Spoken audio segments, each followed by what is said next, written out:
Hi guys! Well, this seems as good a day as any to talk about sprouts. Delicious healthy sprouts. Again, I'm sure you'll have stuff lying around that you can sprout. This is obviously a posh sprouter. This is my own personal sprouter. This is a very exciting birthday present about 5 years ago, I guess. You can see that it comes in layers, which means you can vary the timing of your sprouts or you can grow different sprouts, which is just mind-blowing really.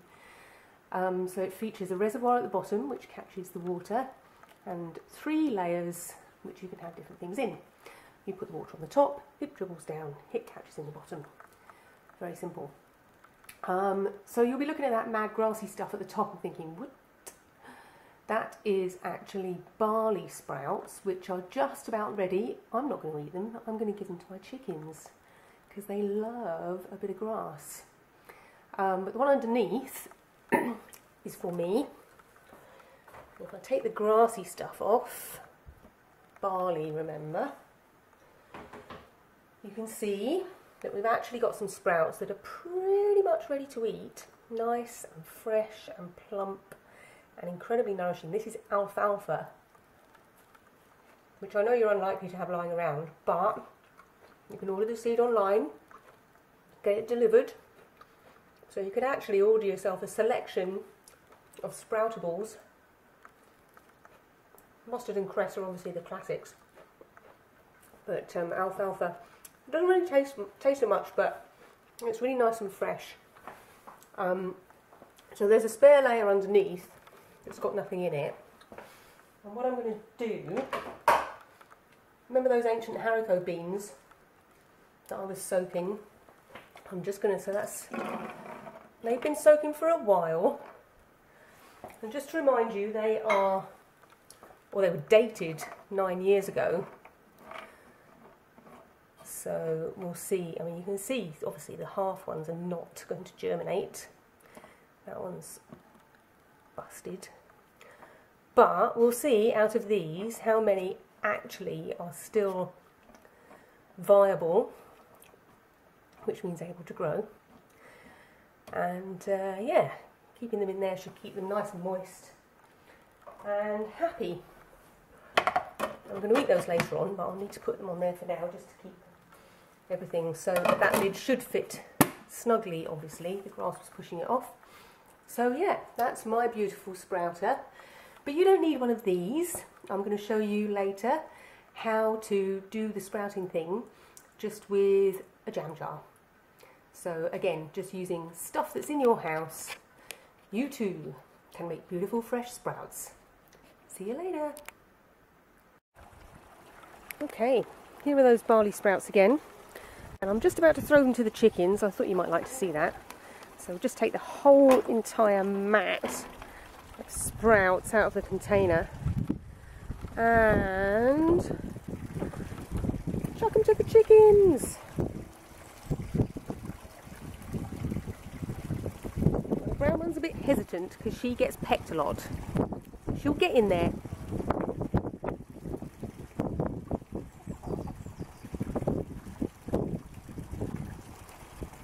Oh, that's that destroyed then. Oh, they're beautiful.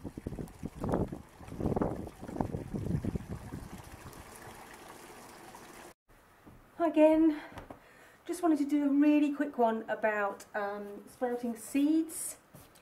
I haven't equipped myself appropriately even. So this is a mason jar, which used to be like a fancy old-fashioned piece of kit, but actually you can buy them in home bargains now. So if you are going out for other stuff, you could buy one of these. I'm not sure whether they've actually got them in stock at the moment, but they're dirt cheap, 59p. And they come with a separate seal to the screw ring, so you can take the actual seal out and substitute a bit of cloth. This is to make a seed sprouter. So you can have fresh vegetables even if you are locked down for a really long time. So that's basically all you need to sprout these seeds. I'm going to go get some water very quickly. Okay, water in the jar. Now these are sold specifically as sprouting seeds, but you don't have to have these at all. You can just have normal mung beans that you get in a packet. I've got a funny feeling they sell those in Home Bargains as well.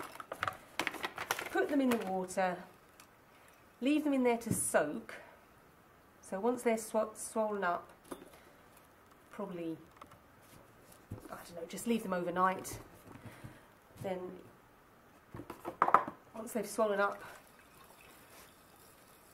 you can just you leave it on its side like that. Then the water will drain out. Once it's moistened up a bit, it will just pour out. So you just want to drain the water out, fill it up again, drain the water out. Do that every day, and within a week you'll have beautiful bean sprouts. And you can do this with mung beans, but you can sprout so many different kinds of seeds. You can do peas, you can do alfalfa. Fenugreek is really good if you can get if you've got some fenugreek in your spice cupboard. I've never tried cumin, but I bet that would make nice spices. Any kind of edible seed will obviously make edible sprouts, and it's usually very tasty. If you're using spicy ones, they're really nice and tasty, and incredibly good for you. So that's another little bit of fun that you can try. See you soon. Today I bring you corn sprouts. On the theme of sprouts, because we've been doing sprouts of various kinds. Corn, as in popping corn, this kind of corn, makes beautiful edible sprouts. You do need to be a little bit careful about things that you sprout. Some of the beans, the bigger beans that you probably wouldn't do, like red kidney beans, that kind of thing, can have toxic lectins in them. So they need to be cooked to get rid of those things, so probably best not to sprout them. Dookie beans are fine, mung beans are fine, whole lentils, green lentils, that kind of thing, and alfalfa seeds and other stuff like that. Just check before you actually use whatever bean it is that you're going to try. But corn, obviously perfectly edible, absolutely no problem with that. And actually we're not going to eat the whole thing. We're just going to eat the actual sprouts. And I've been out collecting coffee grounds from my compost heap. So I have cheated slightly because I have the outside compost heap, and I could go and get old coffee grounds out of that, which obviously I never really needed before. But there they are. So there's a few little bits of eggshell in there, that won't matter. Probably make it even better. So yeah, I've fished the old coffee filters out and extracted coffee. Obviously don't be making coffee unless you're going to drink it. Just use the coffee grounds that you would have had anyway. But see, it just looks so convincing, doesn't it? Who would have thought it? See, a month ago you would never have imagined this to be a possibility. So I've been soaking these corn kernels for a couple of days actually, but probably overnight would be fine. And you want them pretty dense because you're just going to cut off the sprouts as soon as they come up. So they don't like need, that is pretty dense, maybe not quite that dense. Maybe just a layer of, that's kind of one kernel thick would be perfectly adequate. But we're not 100% sure they'll all sprout. These ones smell quite nice though, so I think they will. Update on those haricot beans. They smell pretty foosty at the moment. So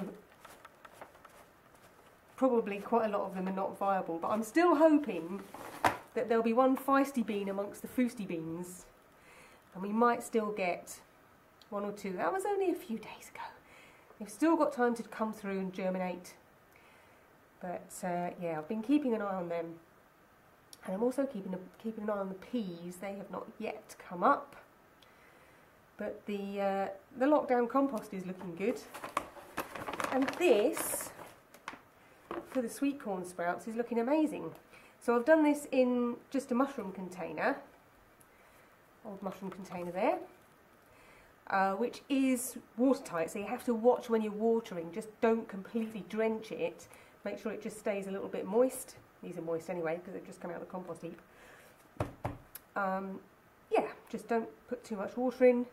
Preferably cover it up with something like... That'll do for now. Just to warm it up as the sun hits it, and put it in the sun, and hopefully they should be up in a couple of days. Oh, I'll do the good gardener thing. And label. Corn shoots. So it's the shoots we're looking for here. Vitamin rich and delicious too. Not a clue what the date is. 27th maybe. I don't think that's right, but never mind. We'll work it out later. So there you go. Corn shoots or sprouts, whatever you want to call them. And we'll come back to those in a few days.